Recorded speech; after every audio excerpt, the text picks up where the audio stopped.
Hi, അപ്പോൾ എല്ലാവർക്കും നമ്മുടെ പുതിയൊരു വീഡിയോയിലേക്ക് വീണ്ടും സ്വാഗതം. അപ്പോൾ ഇന്നത്തെ ക്ലാസ്സിലൂടെ നമ്മൾ പഠിക്കാൻ വേണ്ടി പോകുന്നത് PSCയിൽ മുൻപ് ചോദിച്ചിട്ടുള്ള പ്രധാനപ്പെട്ട ആനുകാലിക ചോദ്യങ്ങളാണ്. പാർട്ട് 3 വീഡിയോ ആണിത്.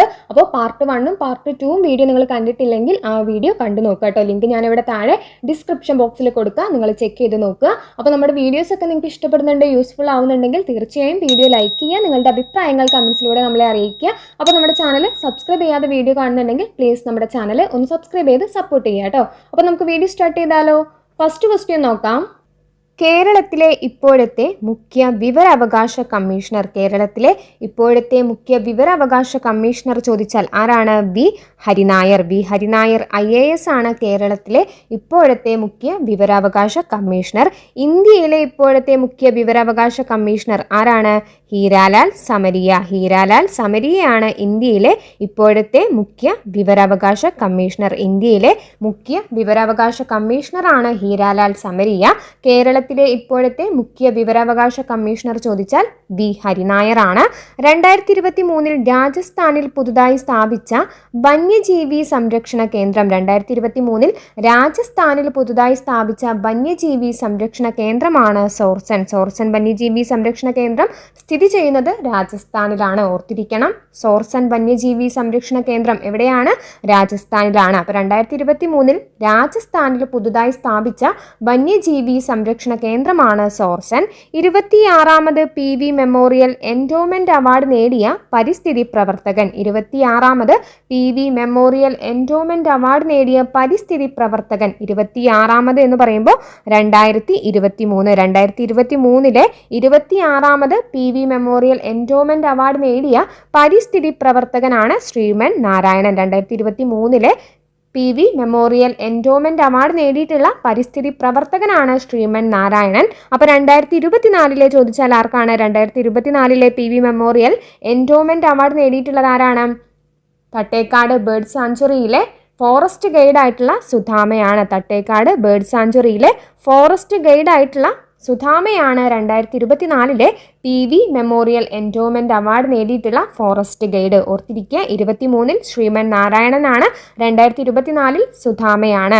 ചന്ദ്രനിൽ പേടകം വിജയകരമായി ഇറക്കിയ 4ാമത്തെ രാജ്യം. ചന്ദ്രനിൽ പേടകം വിജയകരമായി ഇറക്കിയ 4ാമത്തെ രാജ്യം ചോദിച്ചാൽ ഏതാണ്? ഇന്ത്യയാണ്. ചന്ദ്രനിൽ പേടകം വിജയകരമായി ഇറക്കിയിട്ടുള്ള 4ാമത്തെ രാജ്യമാണ് ഇന്ത്യ. അപ്പോൾ ഇന്ത്യയുടെ ചാന്ദ്ര ദൗത്യങ്ങൾ കൃത്യമായി തന്നെ പഠിച്ചു വെക്കുക.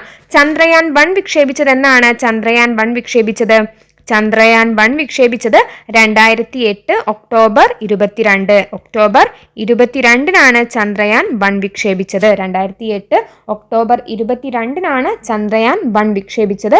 ചന്ദ്രയാൻ 2 വിക്ഷേപിച്ചത് എന്നാണ്? ചന്ദ്രയാൻ 2 2019 ജൂലൈ 22. ജൂലൈ 22-ന് ചന്ദ്രയാൻ 2 വിക്ഷേപിച്ചു. ചന്ദ്രയാൻ 3 വിക്ഷേപിച്ചത് എന്നാണ്? ചന്ദ്രയാൻ 3 2023 ജൂലൈ 14. ജൂലൈ 14-നാണ് ചന്ദ്രയാൻ 3 വിക്ഷേപിച്ചിട്ടുള്ളത്. ചാന്ദ്രദിനമായി ആചരിക്കുന്നത് എന്നാണ്? ചാന്ദ്രദിനമായി ആചരിക്കുന്നത് ജൂലൈ 21. ചാന്ദ്രദിനമായി ആചരിക്കുന്നത് ജൂലൈ 21 ജൂലൈ 21 ചാന്ദ്രദിനമായിട്ട് ആചരിക്കുന്നു. അപ്പൊ ചന്ദ്രനിൽ പേടകം വിജയകരമായി ഇറക്കിയ 4ാമത്തെ രാജ്യമാണ് ഇന്ത്യ. 2023 സരസ്വതി സമ്മാൻ ലഭിച്ചതാർക്ക്? 2023 സരസ്വതി സമ്മാൻ ലഭിച്ചതാർക്കാണ്? 2023 എന്ന് പറയുമ്പോൾ 33ാമത് സരസ്വതി സമ്മാൻ ലഭിച്ചിട്ടുള്ളത് പ്രഭാവർമ്മയ്ക്കാണ്. 2023 33ാമത് സരസ്വതി സമ്മാൻ ലഭിച്ചതാർക്കാണ്? പ്രഭാവർമ്മ. ദേശീയ മനുഷ്യാവകാശ കമ്മീഷന്റെ ഇപ്പോഴത്തെ അധ്യക്ഷൻ. ദേശീയ മനുഷ്യാവകാശ കമ്മീഷന്റെ ഇപ്പോഴത്തെ അധ്യക്ഷൻ ചോദിച്ചാൽ അവിടെ ഒരു ചേഞ്ച് വന്നിട്ടുണ്ട്. കറൻ്റ്ലി പൊസിഷനിൽ മാറ്റം വന്നിട്ടുണ്ട്. അപ്പോൾ ദേശീയ മനുഷ്യാവകാശ കമ്മീഷന്റെ ഇപ്പോഴത്തെ അധ്യക്ഷൻ ചോദിച്ചാൽ ആരാണ്? വി രാമസുബ്രഹ്മണ്യനാണ്. വി രാമസുബ്രഹ്മണ്യനാണ് ദേശീയ മനുഷ്യാവകാശ കമ്മീഷന്റെ നിലവിലെ അധ്യക്ഷൻ? അപ്പോൾ ദേശീയ മനുഷ്യാവകാശ കമ്മീഷന്റെ 9ാമത് ചെയർപേഴ്സൺ ആണ് വി രാമസുബ്രഹ്മണ്യൻ. അപ്പോൾ നിലവിലെ ആക്ടിംഗ് ചെയർമാൻ ആയിരുന്നു വിജയഭാരതി സയാനി. ദേശീയ മനുഷ്യാവകാശ കമ്മീഷന്റെ നിലവിലെ ആക്ടിംഗ് ചെയർമാൻ ആയിരുന്നു വിജയഭാരതി സയാനി. അപ്പോൾ അദ്ദേഹം മാറി. ഇപ്പോൾ ആരാണ്? വി രാമസുബ്രഹ്മണ്യനാണ്. ദേശീയ മനുഷ്യാവകാശ കമ്മീഷൻ നിലവിൽ വന്ന വർഷം PSCയിൽ ചോദിക്കാറുണ്ട്. എത്രയാണ്? 1993 ഒക്ടോബർ 12. ഒക്ടോബർ 12-നാണ് ദേശീയ മനുഷ്യാവകാശ കമ്മീഷൻ നിലവിൽ വന്നിട്ടുള്ളത്.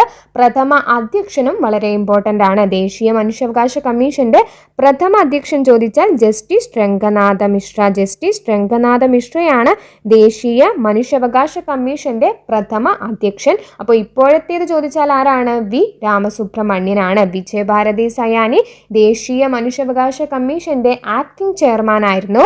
ഇന്ത്യൻ ഒളിമ്പിക് അസോസിയേഷൻ പ്രസിഡന്റായ ആദ്യ വനിത. ഇന്ത്യൻ ഒളിമ്പിക് അസോസിയേഷൻ പ്രസിഡന്റ് ആയിട്ടുള്ള ആദ്യ വനിതയാണ് PT ഉഷ. അപ്പൊ നിലവിലെ ഇന്ത്യൻ ഒളിമ്പിക് അസോസിയേഷൻ പ്രസിഡന്റ് ആണ് PT ഉഷ. അപ്പൊ കൂട്ടത്തിൽ ഓർത്തിരിക്കുക, ഏഷ്യൻ ഒളിമ്പിക് കൗൺസിലിന്റെ നിലവിലെ പ്രസിഡന്റ്. ഏഷ്യൻ ഒളിമ്പിക് കൗൺസിലിന്റെ നിലവിലെ പ്രസിഡന്റ് ചോദിച്ചാൽ രൺധീർ സിംഗ് ആണ്. രൺധീർ സിംഗ് ആണ് ഏഷ്യൻ ഒളിമ്പിക് കൗൺസിലിന്റെ നിലവിലെ പ്രസിഡന്റ്. കേരളത്തിൽ നിന്നും ഇന്ത്യൻ വനിതാ ക്രിക്കറ്റ് ടീമിലേക്ക് തിരഞ്ഞെടുക്കപ്പെട്ട ആദ്യ വനിതാ താരം. കേരളത്തിൽ നിന്നും ഇന്ത്യൻ വനിതാ ക്രിക്കറ്റ് ടീമിലേക്ക് തിരഞ്ഞെടുക്കപ്പെട്ട ആദ്യ വനിതാ താരം മിന്നു മണിയാണ് കേട്ടോ. കേരളത്തിൽ നിന്നും ഇന്ത്യൻ വനിതാ ക്രിക്കറ്റ് ടീമിലേക്ക് തിരഞ്ഞെടുക്കപ്പെട്ട ആദ്യ വനിതാ താരമാണ് മിന്നു മണി. 2024 ലോക തണ്ണീർത്തട പ്രമേയം. 2024 ലോക തണ്ണീർത്തട പ്രമേയം എന്താണ്? തണ്ണീർത്തടവും മനുഷ്യക്ഷേമവും എന്നതാണ്. അപ്പോൾ ലോക തണ്ണീർത്തട ദിനമായി ആചരിക്കുന്നത് ഫെബ്രുവരി 2 ആണ്. ഫെബ്രുവരി 2 ആണ് ലോക തണ്ണീർത്തട ദിനമായിട്ട് ആചരിക്കുന്നത്. അപ്പോൾ 2024 പ്രമേയം ചോദിച്ചാൽ എന്താണ്? തണ്ണീർത്തടവും മനുഷ്യക്ഷേമവും എന്നതാണ്. ദേശീയ വനിതാ കമ്മീഷന്റെ ഇപ്പോഴത്തെ അധ്യക്ഷ. ദേശീയ വനിതാ കമ്മീഷന്റെ ഇപ്പോഴത്തെ അധ്യക്ഷ ആരാണ്? വിജയ് കിഷോർ ദഹ്കർ. വിജയ് കിഷോർ ദഹ്കർ ആണ് ദേശീയ വനിതാ കമ്മീഷന്റെ ഇപ്പോഴത്തെ അധ്യക്ഷ.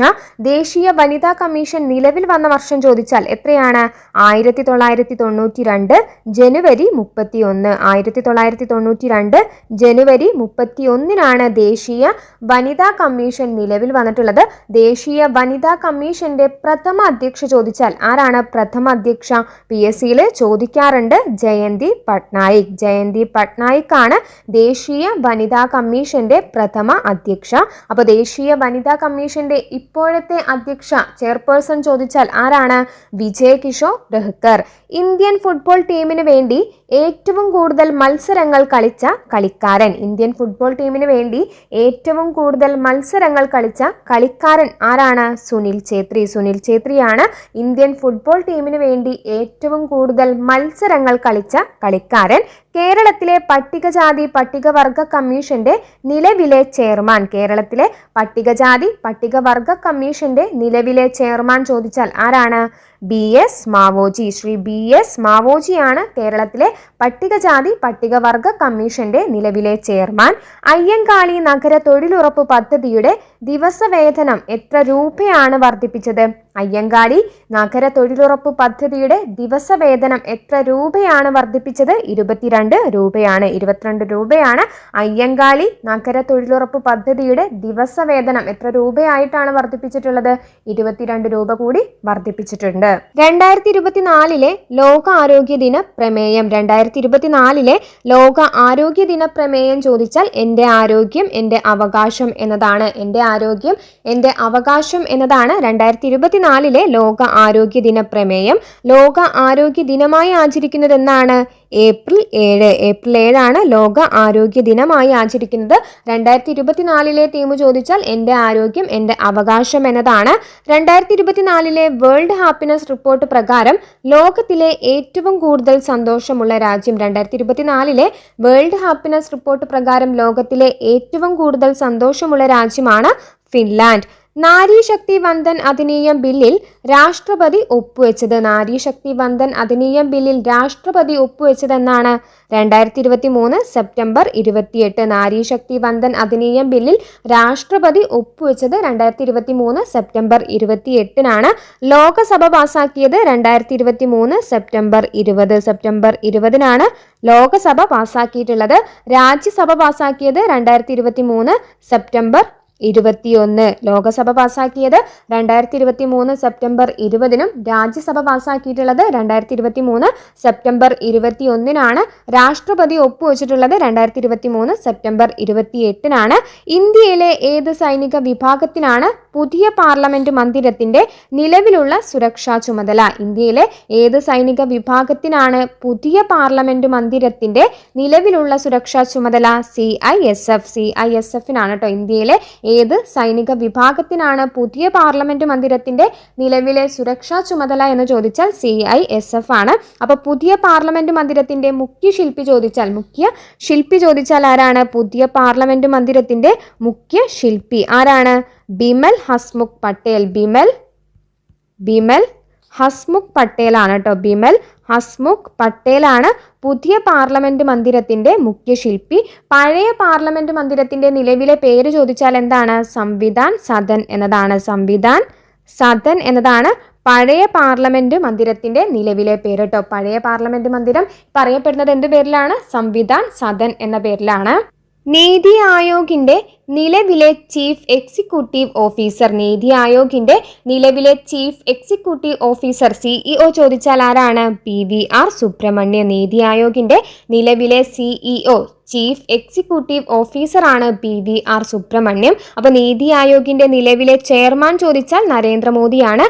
വൈസ് ചെയർമാൻ ചോദിച്ചാൽ ആരാണ്? നീതി ആയോഗിന്റെ വൈസ് ചെയർമാൻ. നീതി ആയോഗിന്റെ നിലവിലെ വൈസ് ചെയർമാൻ ചോദിച്ചാൽ അത് സുമൻ ബേരി ആണ്. വൈസ് ചെയർമാൻ ആണ് സുമൻ ബേരി. ഓർത്തിരിക്കുക, നീതി ആയോഗിന്റെ നിലവിലെ ചീഫ് എക്സിക്യൂട്ടീവ് ഓഫീസർ ചോദിച്ചാൽ അത് PVR സുബ്രഹ്മണ്യമാണ്. നീതി ആയോഗിന്റെ നിലവിലെ വൈസ് ചെയർമാൻ ചോദിച്ചാൽ അത് സുമൻ ബേരിയാണ്. ഇടുക്കി കേരളത്തിലെ ഏറ്റവും വലിയ ജില്ല ആകുവാൻ കൂട്ടിച്ചേർത്ത വില്ലേജ്. അപ്പോൾ കേരളത്തിലെ ഏറ്റവും വലിയ ജില്ല, നിലവിലെ കേരളത്തിലെ ഏറ്റവും വലിയ ജില്ല ചോദിച്ചാൽ അത് ഇടുക്കിയാണ്. അപ്പോൾ ഇടുക്കി കേരളത്തിലെ ഏറ്റവും വലിയ ജില്ല ആകുവാൻ കൂട്ടിച്ചേർത്ത വില്ലേജ് ഏതാണ്? ഇടമലക്കുടിയാണ്. ഇടുക്കി കേരളത്തിലെ ഏറ്റവും വലിയ ജില്ല ആകുവാൻ കൂട്ടിച്ചേർത്ത വില്ലേജ് ഓർത്തിരിക്കുക, ഇടമലക്കുടി. നിലവിലെ UPSC ചെയർപേഴ്സൺ ചോദിച്ചാൽ പ്രീതി സുധനാണ്. നിലവിലെ UPSC ചെയർപേഴ്സൺ ആണ് പ്രീതി സുധൻ. യുനെസ്കോയുടെ ലോക പൈതൃക പദവി ലഭിച്ച ഇന്ത്യയിലെ സർവകലാശാല. യുനെസ്കോയുടെ ലോക പൈതൃക പദവി ലഭിച്ച ഇന്ത്യയിലെ സർവകലാശാലയാണ് വിശ്വഭാരതി സർവകലാശാല. യുനെസ്കോയുടെ ലോക പൈതൃക പദവി ലഭിച്ച ഇന്ത്യയിലെ സർവകലാശാല ചോദിച്ചാൽ ഏതാണ്? വിശ്വഭാരതി സർവകലാശാലയാണ്. അപ്പോൾ ഇന്ന് നമ്മൾ പഠിച്ചിട്ടുള്ളത് PSCയിൽ മുൻപ് ചോദിച്ചിട്ടുള്ള പ്രധാനപ്പെട്ട ആനുകാലിക ചോദ്യങ്ങളാണ്. വീഡിയോ ഇഷ്ടപ്പെട്ടാൽ തീർച്ചയായും വീഡിയോ ലൈക്ക് ചെയ്യുക. നിങ്ങളുടെ അഭിപ്രായങ്ങൾ കമൻസിലൂടെ നമ്മളെ അറിയിക്കുക. അപ്പോൾ നമ്മുടെ ചാനൽ സബ്സ്ക്രൈബ് ചെയ്യാതെ ആരെങ്കിലും പുതുതായി വീഡിയോ കാണുന്നുണ്ടെങ്കിൽ പ്ലീസ് നമ്മുടെ ചാനൽ ഒന്ന് സബ്സ്ക്രൈബ് ചെയ്ത് സപ്പോർട്ട് ചെയ്യുക കേട്ടോ. താങ്ക്